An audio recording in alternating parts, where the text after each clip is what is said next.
வணக்க மக்களை மிக சரியாக நீங்க பார்த்த பிரகாரம் எத்தனை பேர் ஒருவேளை மன்னித்துக் கொள்ளுங்கள், இது நீங்களாக கூட இருக்கலாம், போலியானவராய் உங்களுடைய வாழ்க்கையை இந்த வெளிப்படுத்தி காட்டுவது.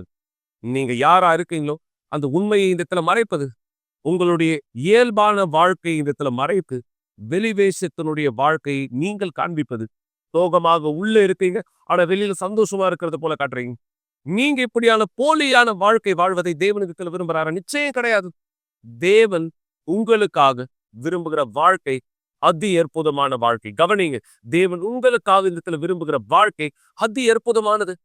இந்த அதி அற்புதமான வாழ்க்கை எனக்கு கிடைக்குமா என்கிற கேள்வியை நீங்கள் உடையவராக இந்த இருந்தால் நிச்சயம் இது உங்களுக்கு உண்டு என்கிற நிச்சயத்தின் உறுதியோடு நான் உங்களுக்கான பதில் சொல்றேன். எனக்கு இந்த பதில் இருக்குன்னு எப்படி நீங்க சொல்றீங்க? ஏன்னா நீங்க தேவனுடைய சத்தத்தை கேட்டு கீழ்ப்படியே உங்களுடைய படியை எடுத்து வைக்க தயாரா இருக்கீங்கன்னா தேவன் பல மக்களை ஆசீர்வதித்த அதே வழியிலே உங்களையும் ஆசீர்வதிக்க முடியும். கவனிங்க, இந்த நேரம் ஒரு அருமையான சாட்சியை உங்களோட நான் பகிர்ந்து கொள்ள விரும்புறேன். பல ஆண்டுகளாய் இந்த தாய் தன்னுடைய மகளுக்காக இந்த போராடினார். குறிப்பா நீங்க யார்? உங்களுடைய வாழ்க்கையின் சூழ்நிலைகளிலே சலித்தவராய், குறிப்பாய் உங்க பிள்ளைகளுடைய வாழ்க்கை குறித்து ஒரு தாயா நீங்க இருக்கலாம், இல்ல ஒரு தந்தையா நீங்க இந்த இருக்கலாம்.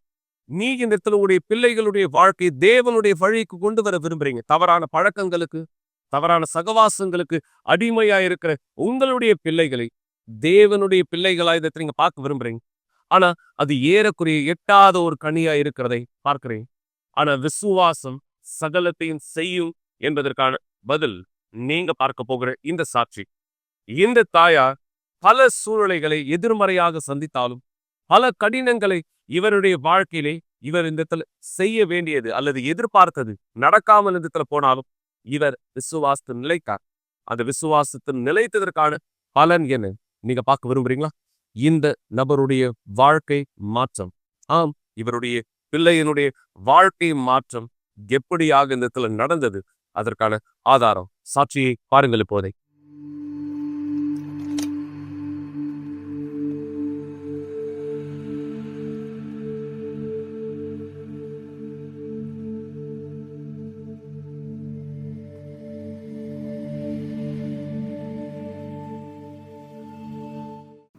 எசபெல் சின்ன வயசுலேருந்து ஆலயத்திலே வளர்ந்த பெண்ணாக இருந்தா.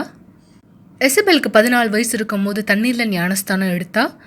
ஆனால் அதன் பிற்பாடு அவள் ஆலயத்தின் கூட்டத்திலையும் ஆலயத்தோடைய விஷயத்திலையும் கலந்துக்க விரும்பலை. மேலும் இந்த உலகத்துக்கு திரும்ப அவள் தீர்மானிச்சா. நாங்கள் எப்போதும் அவளுக்கு சிறந்தது கொடுக்க தான் தீர்மானித்தோம். ஆனால் எங்களுக்கு அதிர்ச்சியாக இருந்தது, நாங்கள் எல்லாமே பார்த்ததெல்லாம் சோகம். நீங்கள் இங்கே பார்க்குற மாதிரி அவள் இந்த மாதிரியாக மாறிட்டா. கெட்ட நபர்களோட சேர ஆரம்பிச்சிட்டா, ரொம்பவும் மாறிட்டா, மேலும் அதிகமாக குடிக்க ஆரம்பிச்சிட்டா. எனக்கு நல்லா நினைவு இருக்கு, ஒரு தடவை என்னுடைய ரூமுக்கு வந்து அவள் அதிகமாக குடிச்சிருந்ததுனால வாந்தி எடுத்தா. விதவிதமான போதைப் பொருட்களை பயன்படுத்த ஆரம்பிச்சா. ரோஹானா, சிகரெட், பலவிதமான போதைப் பொருட்களை அவள் பயன்படுத்தினா. ஒரு நாளைக்கு ஒரு பாக்கெட் சிகரெட்டு கூட பிடிப்பா. பலவிதமான போதைப் பொருட்களுக்கு அடிமையானா. அவ கூட பழகிற நபரும் போதைப் பொருட்களுக்கு அடிமையானவங்களாக தான் இருந்தாங்க. அவருமே மொரோனாங்கிற போதை நிலையை தான் கடந்து போயிட்டு இருந்தது. அப்படியாக தான் அது பிரதிபலிச்சது. இன்னும் அதிகமாக என்னை காயப்படுத்தக்கூடிய விஷயம் என்னன்னா, அவ இனிமேலும் என்னை அம்மான்னு கூப்பிடுறது கிடையாது. அவங்க அப்பாவோட சேர்ந்துட்டு என்கிட்ட சண்டை போடும்போது அந்த பொம்பளை அப்படின்வா. அது எனக்கு ரொம்பவும் காயம் ஏற்படுத்தும், ரொம்ப மோசமான காயத்தை ஏற்படுத்தும். அப்போ நான் சொல்லுவேன், இது நியாயமே இல்லை, இது நியாயமே இல்லை. ஏன்னா அவள் தான் எனக்கு ஒரே ஒரு மகள். எனக்கு நல்லா ஞாபகம் இருக்குது, நான் ஒரு அறுவை சிகிச்சைக்கு மருத்துவமனைக்கு சென்றிருந்தேன். அவள் என்னை ஹாஸ்பிட்டல்லே தனியாக விட்டுட்டு போயிட்டா. அவள் எப்போதும் குடிச்சிட்டு சுயநலவு இல்லாதபடியே தான் எப்போதும் வருவா. இன்னும் சொல்ல போனால் வீட்டுக்குள்ளேயே போதைப் பொருட்களை பயன்படுத்துவா. இதெல்லாம் பார்க்கும்போது இது உண்மையாகவே எனக்கு பாதிப்பை உண்டாக்குச்சு. சில நேரத்தில் என் கண்ணை பார்த்து சொல்லுவா, எனக்கு உண்மையாகவே தெரியல, நீ ஏன் என்னோடைய அம்மாவா இருக்க? என்னோட அம்மாவா வேற யாராவது இருந்திருக்கலாமே, நீ ஏன் என்னுடைய அம்மாவா வந்த? அவள் ரொம்ப ஆக்ரோஷமாக என்கிட்ட இந்த மாதிரி பேசுவா. அவளுடைய வெறுப்புணர்ச்சி அதிகப்படியாச்சு. இது எப்படி போச்சுன்னா, அவள் சரீரபூர்வமாக என்னை பாதிப்பு உண்டாக்கும்படி அந்த நேரத்தில் என்னுடைய பங்கா ஒரு கிறிஸ்டியனா ஒரு தாயாரா பாத்திரத்தில் நான் என்ன பண்ணுறது? இது எப்படியாக இருந்தது? உண்மையாகவே பயம் அளிக்கக்கூடியதாக இருந்தது. என் கணவர் அதுக்கு நடுவில் வந்து அதை சமாளிக்கணும். ஏன்னா உண்மையாகவே நான் என்ன பண்ணுவேன் எனக்கு எனக்கு தெரியல. எங்க பொண்ணு எசபலோட ஏற்பட்ட இந்த போராட்டத்துல, அந்த தருணத்துல, அந்த நேரத்துல தேவன் மட்டும்தான் எங்களுக்கு பலன் அளிக்க முடியும்னு நாங்க புரிஞ்சுக்கிட்டோம். அவ எப்போதும் பிரச்சனை கொடுக்கறவளாவே இருந்தா, எந்த ஒரு செய்தியும் எந்த ஒரு தகவலும் இல்லாம 4 நாளுக்கு தொலைஞ்சிருவா. ஆனா நாங்க எங்க விசுவாசத்துல தொடர்ந்து நிலைச்சிருந்தோம். நான் அவளுக்காக 14 வயசுலேருந்து 24 வயசு வரைக்கும் போராடிக்கிட்டு இருக்கேன். பல தொடர் சங்கிலி ஜபங்களை செய்திருக்கேன். பல பொருத்தனைகள். எனக்குள்ள ஒரே ஒரு விஷயந்தான், நான் சோர்ந்து போகக்கூடாது. நான் சோர்ந்து போக மாட்டேன். நான் விதவை பெண்மணி மாதிரி தொடர்ந்து தட்டிக்கிட்டே இருப்பேன். நான் நம்பினேன் ஒரு நாள் இந்த சூழ்நிலை கண்டிப்பாக மாறும். அதனால் நான் தொடர்ந்து தட்டினேன். நான் நம்பினேன் அதை. எப்பயாவது சோர்ந்து போகணும்னு நினச்சிங்களா? ஒருபோதும் இல்லை. ஒரு தடவை கூட இல்லை. ஒருபோதும் கிடையாது. ஏன்னா நான் வணங்குற தேவன் யாருன்னு எனக்கு தெரியும்.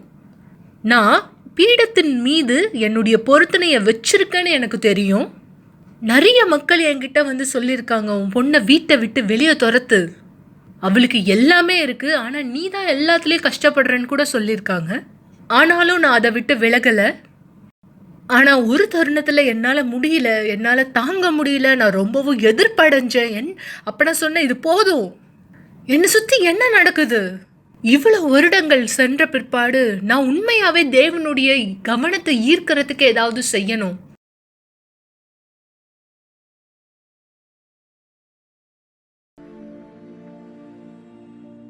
மிஸ்டர் தைஸ், நான் ஒரு விஷயத்தை புரிஞ்சுக்க விரும்புகிறேன். இந்த பொம்மை இங்கே என்ன பண்ணுது?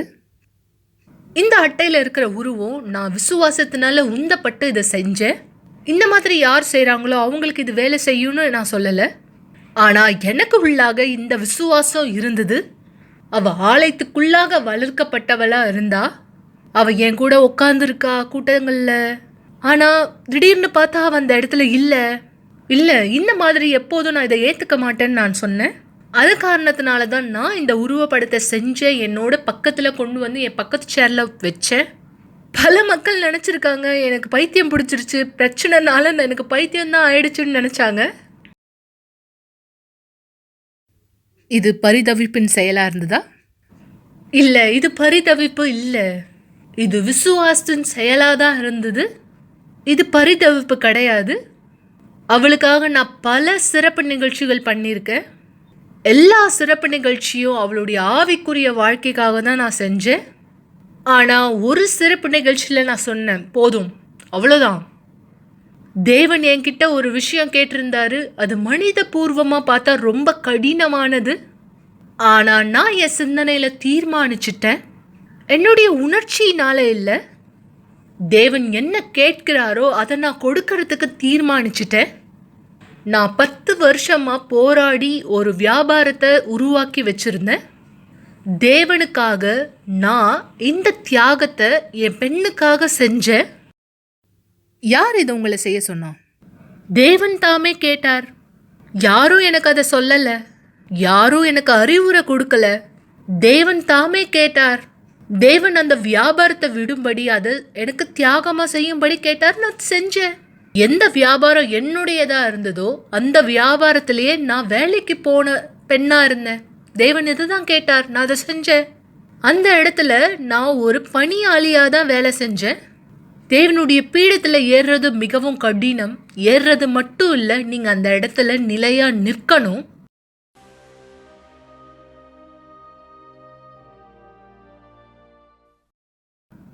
நான் தேவன்கிட்ட சொன்னேன், என் பெண் எனக்காக வேணாம், அவ உங்களுக்காக வேணும்.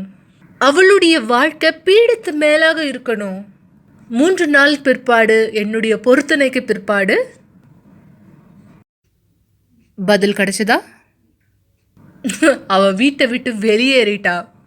அதனால தான் நான் சொல்லியிருந்தேன் 3 நிலைகள் இருக்கிறது. 3 நிலைகள். அதில் ஒன்று தான் விடாமுயற்சி. நம்ம சரியான பாதையில் தான் இருக்கோம், நமக்கு சமாதானம் இருக்கணும். இந்த உறுதியை யாருமே என்கிட்டேருந்து எடுக்க முடியாது. எந்த ஒரு நரகமும் யாருமே இதை என்கிட்டேருந்து எடுக்க முடியாது. நான் பிசாசை பார்த்து சொன்னேன், நீ அவளை இங்கிருந்து எடுக்கலாம், ஆனா நீ கட்டாயப்படுத்தப்படுற அவளை திரும்ப என்கிட்ட கொண்டு வருவ. ஒரு நாள் எனக்கு ஒரு நோட்டிஃபிகேஷன் வந்தது, கால் வந்தது. டிசம்பர் மாதம் 17ஆம் தேதி 2023 அன்று எசபெல் செத்துட்டான்னு. ஆனா இங்க இங்க இந்த இடத்துல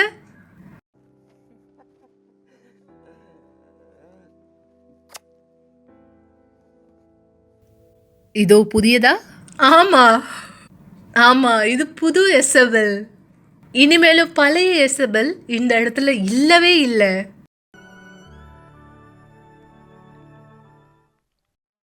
நான் இப்போ ரொம்ப நல்லா இருக்கேன், அதுக்கு தேவனுக்கு நன்றி. நான் இப்போ உண்மையாகவே உயிரோடு இருக்கேன், ஏன்னா நான் ரொம்ப வருஷமாக எனக்குள்ள மறிச்சவளாக இருந்தேன். என்னுடைய பெற்றோருடைய ஜபத்தினாலையும் தேவனுடைய பாதுகாப்பு இல்லாமல் இருந்திருந்தா நான் இந்த இடத்துல இருந்திருக்க மாட்டேன். எனக்குள்ளே இருக்கிற வெறுமையை நிரப்புறதுக்கு நான் நிறைய செஞ்சுருக்கேன். அதுக்கு காரணம் தேவன் இல்லாமல் இருக்கிறதுனால தான். எனக்குள்ளாக, என் வீட்டுக்குள்ளாக இருந்த எல்லா விதமான மது பொருட்களையும் நான் எடுத்து வெளியே போட்டேன். பழைய எசபெலை நான் புதைக்க வேண்டியதாக இருந்தது. நான் உணர்ந்தது, நான் வாழ்ந்தது, நான் செஞ்சது எல்லாத்தையும் தண்ணீர் ஞானஸ்தான தொட்டியில் விட்டுட்டு வந்துட்டேன். நான் உண்மையாகவே நன்றி சொல்கிறேன். அவள் மறிச்சிட்டா. இப்போ எனக்கு தெரியுது நான் யாருக்காக பிறந்தேன். இன்னைக்கு எனக்குள்ள சமாதானம் இருக்குது. எனக்கு வேறு எதுவுமே வேணாம். நான் போன பார்ட்டி, ட்ரக்ஸ், நான் செஞ்ச காரியங்கள் எதுவுமே என்னுடைய வெறுமையை போக்கலை. அதெல்லாம் எனக்கு இப்போ எதுவுமே இல்லை. இன்னைக்கு அவள் என்னை அம்மான்னு கூப்பிடுறா, அம்மானு வாய் நிறைய கூப்பிடுறா. தேவனுடைய காரியங்களை குறித்து நாங்கள் 3 மணி 2 மணிக்கெல்லாம் கூட பேசுகிறோம். இதுதான் என்னுடைய கனவாக இருந்தது. தேவனுடைய காரியங்களை குறித்து நான் அவ கூட பேசணும்னு நினச்சேன். இதுதான் உண்மையான எசபெல்லாக இருக்கா? இவ திரும்பவும் தேவனால் பிறந்திருக்கா? நீங்கள் கதவை தட்டும் போது எசபெல் உங்கள் பக்கத்தில் இருப்பாங்கன்னு நம்புனீங்களா? எனக்குள்ளாக எப்போதும் இந்த உறுதி இருந்தது. ஏன்னா எனக்கு தெரியும், விடாமுயற்சினால் மட்டும்தான் தேவனுடைய நீதியை நம்மளுடைய வாழ்க்கையிலும் என்னுடைய பெண்ணுடைய வாழ்க்கையிலும் உண்மையாக்க முடியும்னு.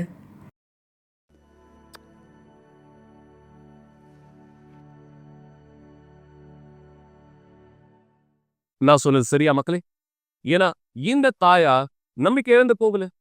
இவங்க தன்னுடைய மகளை ஆலயத்துக்குள்ளாக தன்னோடு கூட இருக்கிற ஒரு நபராய் இருக்க பார்த்தாங்க. விசுவாசன்றது இதுதான். இந்த விசுவாசம் உங்களில் யாருக்குள்ளாக இந்த இடத்துல இருக்கிறதோ தேவன் நிச்சயம் அதை கனம் பண்ணுகிறவராய் இந்த இடத்துல இருக்கிறார். ஏன்னா நாம விசுவாசத்தை தேவனிடத்துல வெளிப்படுத்தும் பொழுது அது பதில் இல்லாமல் போவது கிடையாது. தேவன் ஒருபோதும் அது பதில் இல்லாமல் இந்த இடத்துல போக அனுமதிப்பதும் கிடையாது. அவர் வல்லமையானதை வெளிப்படுத்த கட்டாயப்படுத்தப்படுகிறார். இது கவனிங்க, இந்த வார்த்தையை கட்டாயப்படுத்தப்படுகிறார். என நீங்க விசுவாசத்தை வெளிப்படுத்தின பிற்பாடு தேவன் அந்த விசுவாசத்தை கனம் செய்யாம போனால் இது எப்படி? எனவேதான் இந்த நபருக்கு தேவன் அதிசயமானது செய்தார். இன்று இந்த மகள் தேவனுடைய பிரசன்னத்திலே தேவனுடைய மகளாய், தேவனுடைய வழிகளை கீழ்ப்படுகிற மகளாய், தேவனுடைய வார்த்தை பல மக்களுக்கு இந்த கொண்டு செல்கிற ஒரு மகளாய் தேவன் இந்த முழு குடும்பத்தை ஆசீர்வதித்திருக்கிறார். ஆனா வருடங்களுக்கு முன்பாக இந்த பார்க்கும் பொழுதும் யார் இது இந்த நபருடைய வாழ்க்கையில வேலை செய்தது? அந்த வேலை எப்படியானதா இருந்தது? நீங்க பார்த்தீங்க. ஒருவேளை இன்று சரியாக இந்த நிகழ்ச்சியை நீங்க பார்த்துட்டு இருக்க இந்த நேரம் உங்களுடைய பிள்ளைகளுடைய வாழ்க்கை அசுத்தத்தினுடைய பிடியில் இருக்கிறத பார்க்கலாம். உங்களுடைய மகனுடைய வாழ்க்கை, மகளுடைய வாழ்க்கை, உங்களுடைய வீட்டிலே மற்றவர்களுடைய வாழ்க்கை, ஒருவேளை உங்க கணவர் இன்னும் தவறான பழக்கங்களுக்கு, தவறான சகவாசங்களுக்கு தன் வாழ்க்கையை ஈடுபடுத்துகிறவராக இருக்கலாம். தேவன் அவருடைய வல்லமையை வெளிப்படுத்தும் பொழுது எது கூடாத காரியம்? சொல்லுங்க, எது கூடாத காரியம்? எனவேதான் ஒவ்வொரு வெள்ளிக்கிழமையும் நாம் விசுவாசத்திலே தேவனை நோக்கி உதவியை கேட்கிறவராயிருக்கிறோம். இதுதான் இந்த வெள்ளிக்கிழமை நாம் செய்ய போகிறது 4வது வெள்ளிக்கிழமையாய். கவனிங்கள், இந்த அசுத்தத்தினுடைய வேலைகளை நம் வாழ்க்கையிலிருந்து இந்த கட்டும்படியாகும். நீங்க சந்திக்கிற சூழ்நிலை நிமித்தம் யார் பதட்டத்தை ஏற்படுத்துகிறவரா இருக்கீங்க? எல்லாவற்றுக்கும் பதட்டப்படுறீங்க, எல்லாவற்றுக்கும் பயப்பட தொடங்குறீங்க. நீங்கள் உங்களுடைய எல்லா பதட்டங்களை தேவனிடத்து கொண்டு வாங்க. இந்த அசுத்தங்களை நாம் எதிர்த்து செல்வோம். இந்த வெள்ளிக்கிழமை எல்லா பதட்டத்தினுடைய ஆவியை எதிர்த்து நாம் கட்டப்போகிறோம். தேவனுடைய வல்லமை உங்களுடைய வாழ்க்கை மீது பதில்களாய் திரும்பும்படி. எனவே நீ இந்த வெள்ளிக்கிழமை கூட்டத்துக்கு உங்களை தயார்படுத்த முடியாது. கடந்த வெள்ளிக்கிழமை இந்த கூட்டம் எப்படியானதா இருந்தது? எத்தனை மக்கள் தங்களுடைய விடுதலையை பெற்றார்கள்?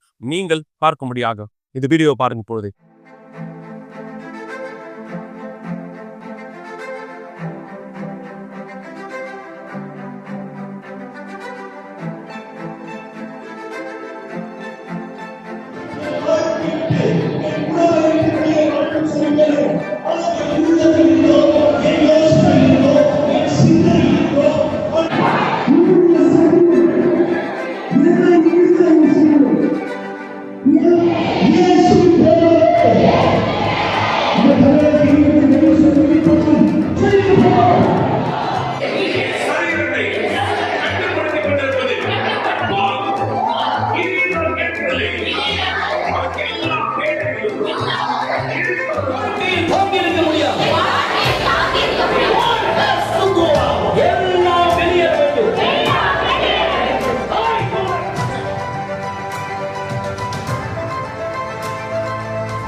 எனவே இந்த நேரம் உங்க சரீரத்தில் என்ன நீங்க சந்திக்கிறீங்க எனக்கு தெரியாது. உங்களுடைய வீட்டில் என்ன சந்திக்கிறீங்க எனக்கு தெரியாது.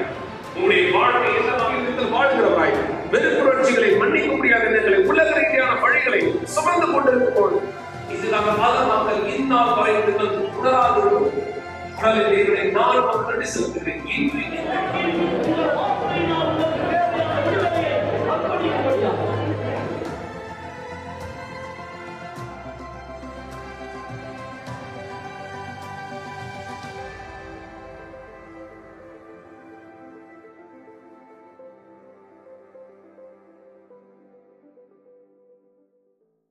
இதுதான் சரியாக நீங்க இந்த வெள்ளிக்கிழமை எங்களோடு இணையும் பொழுது இந்த அசுத்தங்களை எதிர்த்து நாம் போராட போகிற போராட்டமானதா இடத்துல இருக்கும். பிசாசானவன் தோற்கடிக்கப்பட்டவன். கவனிங்க, அவன் தோற்கடிக்கப்பட்டவனா இருக்கிறான். அப்ப பாச வெற்றியாளர் யார்? நீங்களும் நானும். தேவனானவராக இயேசு இந்த வெற்றியை நமக்கானதாய் கொடுத்திருக்கிறாரே. இந்த வெற்றி உங்களுடையதா இருக்குமா? உங்களுடைய எல்லா பிரச்சனைகளை, எல்லா கடினங்களை, எல்லா சூழ்நிலைகளை நீங்க ஒரு பேப்பர்ல இருந்து எழுதி கொண்டு வாங்க. இந்த வெள்ளிக்கிழமை இந்த எல்லா அசுத்தங்களை ஒன்று இணைந்து நம்ம கட்ட போகிறோம். தேவனுடைய வல்லமைக்கான வழி நிறுத்த நீங்க பெற. இந்த தாயாரை பார்த்தீங்க, இந்த தாயார் விசுவாசம் சோர்ந்து போகல. இந்த தாயார் ஏறக்குறைய 14 ஆண்டுகள், எத்தனை ஆண்டுகள்? 14 ஆண்டுகள் விசுவாசத்திலே தொடர்ந்து போராடினார். தேவனுடைய பதில் இன்று இந்த இவருடையதா இருக்கு. அப்ப நானும் 14 வருஷம் போராடணும்னு சொல்றீங்களா? இது 14 வருஷத்தை குறித்தது கிடையாது. உங்களுடைய விசுவாசத்தினுடைய செயல் நிலையாயுதத்தில் இருக்கிறார். தேவன் கனம் செய்கிறவரா இருக்கிறார். உங்களுடைய பதில் ஒரு நாளிலே, ஒரு வாரத்திலே, ஒரு மாதத்திலே, ஏன் ஒரு வருடத்திலே, அது உங்களுடைய விசுவாசம் படி நீங்கள் இந்த வெள்ளிக்கிழமைகளோடு இணையலாம். உங்களோடு சேருது இந்த விசுவாசத்திலே தேவனது ஆசீர்வாதத்தை கொடுக்கும்படி கேட்பதற்கு முன்பாக இன்னொரு அருமையான மாற்றம். வெள்ளிக்கிழமை கூட்டங்களிலே கலந்து கொண்டு தேவன் இவருக்கும் இவருடைய குடும்பத்தாருக்கும் செய்த விடுதலையை நீங்கள் பார்க்கும்படியாக இந்த சாட்சியை பாருங்க. சாட்சி பிற்பாடு ஜெபத்தில் நாம் ஒன்றிணைந்திருக்கலாம். வணக்கம், என் பேர் கௌரி. ஸோ நான் ஆலயத்துக்கு வர்றதுக்கு முன்னாடி என்னுடைய குடும்பத்துக்குள்ளாக நான் அநீதியை சந்திச்சுட்டு இருந்தேன். அது எந்த விதமா அப்படின்னா, என்னுடைய அப்பா வந்து கெட்ட பழக்கத்துக்கு அடிமையா இருந்தாரு. சொல்லப்போனா அது போதை, சிகரெட் பிடிக்கிறது, குடிக்கிறது, இந்த மாதிரி பழக்கத்துக்கு அவர் அடிமையா இருந்தாரு. கிட்டத்தட்ட அவருக்கு ஒரு 15 வயசு இருக்கும் அப்பத்துல இருந்தே. ஸோ இப்படிதான் அவர் வளர்ந்து வந்தாரு. ஸோ எனக்கு கொஞ்சம் கொஞ்சமா நினைவு தெரியும் போது, எங்க அப்பா இந்த பழக்கத்துல இருக்கும் போது எனக்கு ரொம்பவே பயமா இருக்கும். ஏன்னா அவர் வந்து சம்டைம்ஸ் வீட்டுல எங்க அம்மாவை போட்டு அடிப்பாங்க, அவங்களுக்குள்ள பிரச்சனை வரும். ஸோ இதெல்லாம் பார்க்கும்போது நான் ரொம்பவே பயந்தேன். இதை நினைச்சு எப்படி நம்ம இதை ஸ்டாப் பண்றது அப்படின்னு சொல்லி நான் நிறைய வாட்டி அப்பா கிட்ட போய் பேசியிருக்கேன். அப்பா, நீங்க பண்றது தப்பு, இதை நிறுத்துங்க, இதனால உங்களுக்கு தான் பிரச்சனை அப்படின்னு சொல்லி நான் நிறைய வாட்டி அவர்கிட்ட பேசியிருக்கேன். ஆனா அவர் அதுல விட்டு மாறா மாதிரியே இல்லை. அப்போதான் ஒரு நாள் ஆலயத்துல இருந்து எனக்கு ஒருத்தவங்க வந்து என்னை கூப்பிட்டுருந்தாங்க. ஸோ இந்த மாதிரி கலந்துக்கோங்க, எங்க சர்ச்சில் இந்த மாதிரி பண்றோம் அப்படின்னு சொல்லி சொன்னப்போதான் நான் வந்து சர்ச்சுக்கு வர ஆரம்பிச்சேன். ஸோ வந்து அப்போதான் எனக்கு எப்படி போராடணும் அப்படின்ற ஒரு விஷயத்த நான் இங்க வந்து கத்துக்கிட்டேன். ஸோ அதுக்கப்புறமா நான் தொடர்ந்து போராட ஆரம்பிச்சேன் என்னுடைய அப்பாக்காக. அவர் வந்து இந்த பழக்கத்துல இருந்து விடுதலை ஆகணும் அப்படின்னு சொல்லி நான் வர ஒவ்வொரு நாளுமே எங்க அப்பாவுக்காக தான் நான் முதல்ல ப்ரேயர் பண்ற ஒரு கூட்டமாவே இருக்கும். ஸோ அப்படி நான் தொடர்ந்து ப்ரேயர் பண்ண ஆரம்பிச்சேன். என்னுடைய தியாகத்தையும் நான் செய்ய ஆரம்பிச்சேன். ஏன்னா என்னுடைய தியாகம் அவங்க சொன்னாங்க, தியாகம் செய்யும்போது மட்டும்தான் ஒரு விஷயத்த நம்மளால பெற முடியும் அப்படின்னு சொல்லி. ஸோ நான் என்னுடைய தியாகத்தையும் நான் செஞ்சேன். நான் தியாகம் செஞ்சு ஆனா நான் உடனே கைவிடவே இல்ல. எனக்கு கொஞ்சம் நாட்கள் ஆச்சு எங்க அப்பா சரியாவறதுக்கு, அதுலேருந்து விடுதலை பெறத்துக்கு. நான் தொடர்ந்து செய்ய ஆரம்பிச்சேன். நான் தொடர்ந்து விசுவாசிச்சேன் நான் செய்றது.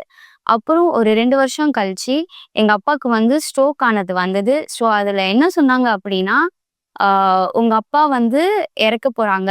நீங்க வந்து உங்க ஃபேமிலி மெம்பர்ஸ்க்கு சொல்லலாம்னு சொன்னாங்க. ஸோ அந்த டைம்ல எங்க அம்மாவும் தீர்மானிச்சாங்க, எங்க அப்பா மாறணும். எங்க அப்பா திருப்பி எங்க ஃபேமிலிக்கு கிடைக்கணும் அப்படின்னு சொல்லி நான், எங்க அம்மா நாங்க குடும்பமா நாங்க ஒன்றிணைந்து நாங்க ப்ரேயர் பண்ணதுனால, அன்னைக்கு நைட்டே வந்து டாக்டர்ஸ் திருப்பி டெஸ்ட் எல்லாம் எடுத்தாங்க. அப்போ அந்த டெஸ்ட் ரிப்போர்ட்ஸ்லாம் சொல்லும்போது, எங்களுக்கே ரொம்ப ஆச்சரியமா இருக்கு. எப்படி இவருக்கு எல்லாமே சரியா இருக்கு. பிபி, சுகர் எல்லாமே வந்து இவருக்கு நார்மலா இருக்கு. நீங்க இவர டிஸ்சார்ஜ் பண்ணி ஒரு 2 நாள்ல வீட்டுக்கு கூட்டிட்டு போயிடலாம் அப்படின்னு சொன்னாங்க. ஸோ அப்போதான் நாங்க முழுமையா தேவனை ஏத்துக்கிட்டோமே அந்த நேரத்துல தான். அதுக்கு அந்த டாக்டர்ஸ் என்ன சொன்னாங்க அப்படின்னா, இனிமே உங்க அப்பா வந்து சிகரெட் பிடிக்கக்கூடாது, குடிக்கவும் கூடாது அப்படின்னு சொல்லி சொன்னாங்க. அப்போதான் நான் தேவன் என் வாழ்க்கையில நீதி செய்த நேரம், அந்த தருணம் என் வாழ்க்கையில அதுவா தான் இருந்தது. ஸோ அதுக்கப்புறம் எங்க அப்பா குடிக்கவும் இல்ல. அதுக்கப்புறமா நாங்க குடும்பமா ஆலயத்துக்கு வர ஆரம்பிச்சோம். நான், அம்மா, அப்பா நாங்க 3 பேருமே குடும்பமா வர ஆரம்பிச்சோம். எங்க அப்பாவும் தொடர்ந்து விசுவாசத்துல இருக்க ஆரம்பிச்சாங்க. ஸோ தேவன் எனக்கான நீதிய பண்ணார். ஸோ அப்போ வந்து நான் புதன்கிழமை, வெள்ளிக்கிழமை அப்படின்னு சொல்லி நான் தொடர்ந்து வர ஆரம்பிச்சேன். அப்போ வந்து ஒரு நாள் பிஷப் சொன்னாரு, பரிசுத்த ஆவி அப்படின்னு சொல்லி சொன்னாரு. பரிசுத்த ஆவின்னா அப்போ எனக்கு என்னன்னே தெரியாது. பரிசுத்த ஆவினா அது ஏதோ ஒரு கடவுள் போல அப்படின்னு தான் நான் நினைச்சேன். ஆனா அவங்க சொன்னாங்க, பரிசுத்த ஆவி உங்க உங்க மேல வந்து இறங்கும்போது நீங்க வந்து சமாதானமா இருப்பீங்க, சந்தோஷமா இருப்பீங்க அப்படின்னு சொல்லி நிறைய விஷயத்த சொன்னாங்க. ஆனா அது எதுவுமே எனக்கு புரியவே இல்லை. ஏன்னா எங்க அப்பா விடுதலை ஆனதுக்கு அப்புறம் கூட எனக்குள்ளாக வந்து நான் வந்து ஒரு பயத்தை சந்திச்சேன். எனக்கு வந்து யாருக்கிட்டயுமே ஓப்பனா பேசுறதுக்கு பயமா இருக்கும். நான் வந்து வீட்டுல ரொம்ப முன்கோவமா இருப்பேன்.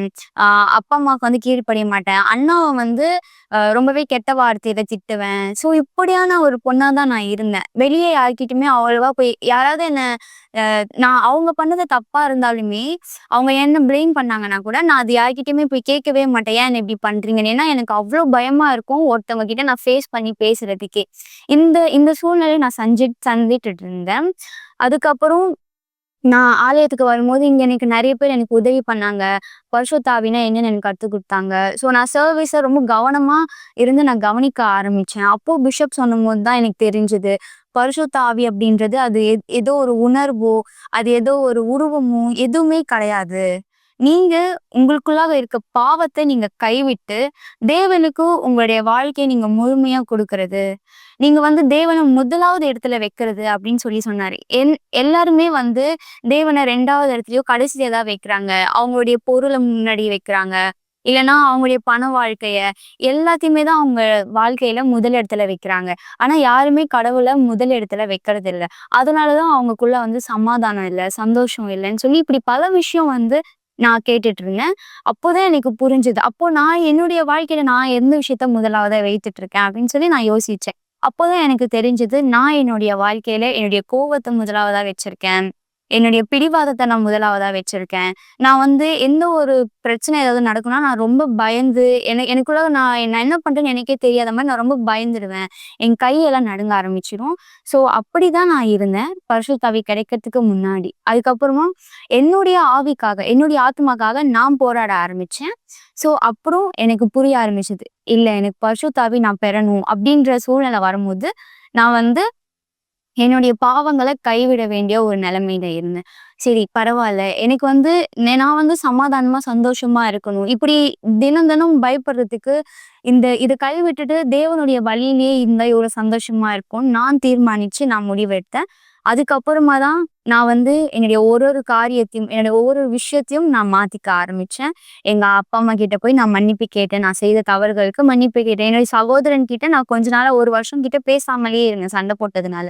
அதுக்கப்புறம் நான் பண்றது தப்புன்னு சொல்லி நான் போய் என் சகோதரன் கிட்ட மன்னிப்பு கேட்டு நான் போய் பேசினேன். என்னுடைய கோவத்தை நான் கொஞ்சம் கொஞ்சமா கட்டுப்படுத்த ஆரம்பிச்சேன். நான் என்னுடைய கெட்ட வார்த்தைகளை நான் பேசுறதை நிறுத்திட்டேன்.